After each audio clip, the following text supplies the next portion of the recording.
Josh Hawkins. I'm the Emergency Management Director for Anderson County Sheriff's Office. This month is the Emergency Preparedness Month. So this is a national month. September is always the national month for emergency preparedness, just to make sure that you and your family stay prepared for any type of disaster. In Anderson specifically, we can face a multitude of disasters, pretty much everything other than a tsunami and a volcano. But we have everything else here that we could potentially face, so it's very important to stay prepared and make sure that you have everything ready in your home. Make sure you're able to receive alerts. Make sure you have multiple forms of communication with your family members and with those that may be responding to your house, like emergency responders. Make sure you have multiple ways of getting that information to and from your house for an emergency. What are the most common things that are challenges here? What are the most common challenges emergency management-wise here? So we tend to have a good bit of flash flooding during storms. We have the potential for tornadoes. Our biggest tornado, I believe, is an EF2 in Anderson, South Carolina. But we also have the potential of ice storms and heavy snowfall, and a little bit of snowfall in South Carolina. It is a lot of snowfall compared to other places because we just don't have the infrastructure to handle that. And so the big thing is just make sure you have the stuff in place to stay prepared for those types of things. There are less common things, but like you just mentioned, we're near a nuclear station. Absolutely. We're actually on a fault line for earthquakes. Those are things y'all have to be prepared for too, even though they're not common, right? Yes, absolutely. So yeah, there is we do have the Oconee Nuclear Station that's right down the road from us over in Oconee, and that is a big thing that we prepare for that people don't even realize we're preparing for. So we actually are what's considered a host county for the nuclear facility, and those in Pickens and Clemson would actually, there's areas in Pickens and Clemson that actually evacuate to Anderson. We monitor them for radiation, make sure there's no radiation on them or their vehicles, and then we either release them or they go into a shelter that we have predetermined. And so a lot of people don't even realize we actually prepare for that as well. But then you're 100% correct. We have a fault line. We have fault lines going straight through Anderson. We've had earthquakes here in Anderson. Most of them are so small you don't feel them. But we've got them where every now and then you'll actually hear that earthquake, or you'll feel the ground shake just for a brief moment. But yeah, we have fault lines running all through South Carolina. What kind of things are you doing just this month, and also as part of your regular work to help prepare people in Anderson County for disasters? Yeah, so on a regular basis, we go out to special events. We provide preparedness manuals like this one right here. It's just a quick preparedness guide that allows you and your family to stay prepared. It talks about creating family plans. It talks about the equipment and the supplies you need in your house. It talks about the type of disasters we can see, and at the very back, it actually has some names and numbers where you can actually write down names and numbers of family members, some contact information that it may sound kind of stupid to have it in a book, but what happens when your cell phone doesn't work? And I'm bad about it too, we all just take our cell phone for granted and say, well, I'm always going to have that. I can just look the number up, or I can just make a call. But the best thing to do is actually to write that down somewhere and keep it, even your local police station, local fire station, making sure you have those numbers and know where to get them easily available when your cell phone doesn't work. And y'all have meetings and other public events where you help people prepare too, right? Absolutely, yeah. So we've got local emergency planning committee that we meet with big industries and we talk about planning for industry. But we also have what's called our community emergency response team, CERT for short, and that team meets once a month, and we talk about emergency preparedness, how we can not only help ourselves but help our neighbors during a disaster. We actually do monthly training, and this month we actually have CERT basic training coming up. This month we do have basic training coming up. The class is currently full, but don't worry, we're gonna host another class as well. But from September 23rd through September 28th, every day from 6 to 10 p.m., we're actually going to be training people on how to stay prepared for a disaster. And at the end of that course, they're able to either join our community emergency response team, or they can just take that information, go home, and help their neighbor. And that's the beauty of this class, is just because you sign up and get the information doesn't mean you have to sign up to actually be a part of a team. Now, we do have a team that we dedicate for emergencies. So it's basically civilians that go out and help their neighbors during a disaster. But being a part of the team, you would actually receive a phone call saying, hey, we need to go, we need you to respond to this area to help. We've had buildings collapsed, or we have flooding in that area, or it could just be checking in first responders and making sure that we've got an accountability of first responders coming in and out. But during that program, we talk about disaster preparedness, the organization of disaster psychology, fire safety and utility controls, light search and rescue, disaster medical, terrorism, and we actually do a full-scale exercise at the end. So we put them through a simulated real-world incident. So we actually make them go through an incident. I can't say which incident we're using because it's always a surprise to them. But last year we did a missing person in the woods, and ended up having a few other people go missing during that time frame, and allow them to go through that process of searching for them. In the past, we've done active shooter situation simulations. We've done earthquake simulations, like building collapse. And it's great because you get to see these people actually get out there and not only read a book or read these manuals and try to learn from them, but go out there and do it and practice it, and making sure that they can take care of that in a real world event.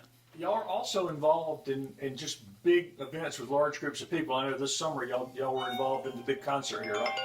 Oh, absolutely, yes. So we help with the preparation and planning for a lot of the big concerts and big events throughout Anderson. We just finished Celebrate Anderson.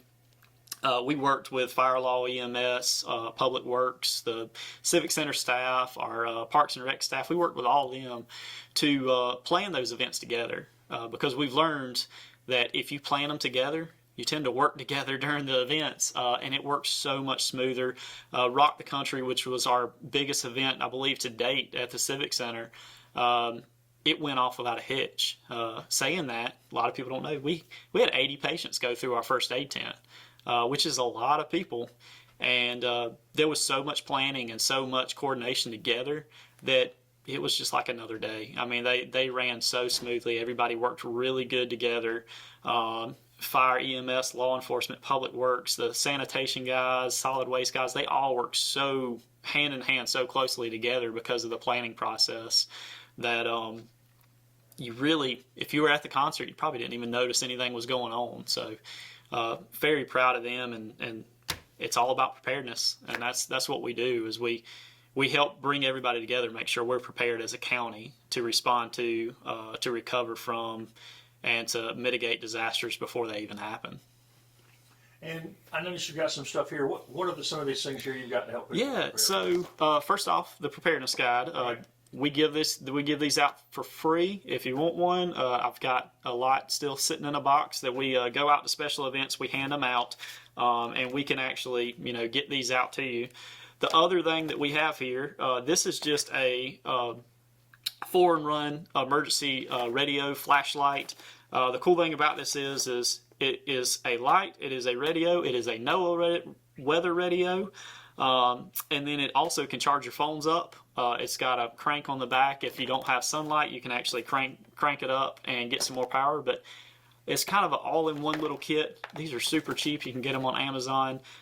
Everybody that's coming through our CERT program will actually get this, and they'll get one of these medical packs, and they'll get a book bag with some emergency preparedness stuff. That class is free, and we actually provide that. We provide that to those that complete that class off of a grant. So we do a federal grant and actually get that every year to provide them the equipment they need. But these med kits, this is a very simple med kit, but it's an awesome little med kit. A tourniquet for bleeding control, wound packing material, a little bit of everything. And you'll notice the one stop fixes all, duct tape. But duct tape in these, a little flashlight, all that is a small med kit that really can handle most of everything that you need for a very serious injury. But just having something that small on hand, that could potentially save somebody's life. And also being prepared by knowing how to do stuff. Get CPR and AED certified. If you're not CPR and AED certified, at least do the hands-on class. Be prepared to help your neighbor in any event. And that's our ultimate goal with preparedness, is just let's help our neighbor, and maybe our neighbor will help us when we have a disaster as well. emd.andersonsheriff.org. That is our website. You're going to find a lot of stuff there. You're going to find emergency preparedness stuff. You're going to find preparedness kits, how to build a kit for your home. You're going to find guides on how to prepare yourself. You're going to find what Anderson County has faced in the past as far as our disasters. But the other really important thing you're going to find is at the very top of that page when you go there, it is signing up for emergency alerts. So we use a system called Everbridge for emergency alerts. It does not cost you anything. It is free to every Anderson County citizen.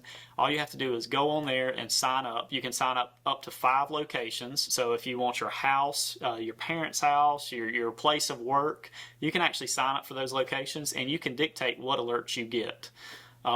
You can get weather alerts, but the big thing is signing up so that we can send you alerts. So if there may be a hazardous material spill in the area, there may be an evacuation notice that we need to send out. By signing up for that, you receive those alerts. If you don't sign up for it, we can't guarantee you receive those alerts. So we can't stress that enough to sign up for those alerts. So there is a special needs registry or functional needs registry. It's at the top of the page as well. That is for anybody that may have a specific need during a disaster. So it doesn't have to just be autism. It doesn't have to be a medical need. It could be that you're oxygen dependent, or that you don't have a vehicle. You don't have a vehicle and you have a hard time getting around. You may be a wheelchair user, and that kind of information is very critical to us. Especially if you're in like a floodplain or somewhere that is prone for evacuation. All that does is gives us a heads up that we need to be checking these specific addresses and making sure that they are taken care of and that we can get to them quickly. The other nice thing about that is it actually goes into our computer-aided dispatch system at the 911 center. So when you call 911, it will pop a little box up on their screen at the dispatch center and just say, hey, somebody that is a wheelchair user is at this address. There is a child with autism at this address that's nonverbal. It can really defuse the situation for law enforcement. It can give EMS the information they need, or it can give fire the information they need if your house is on fire and they're coming to get you out. You can provide that information. The other great thing about that is you can put a picture of the individual on that. And so if they were to go missing, if it was a dementia patient that tends to walk off, if they're going missing, we immediately have a picture already available for who we're looking for. And a picture's worth 1,000 words.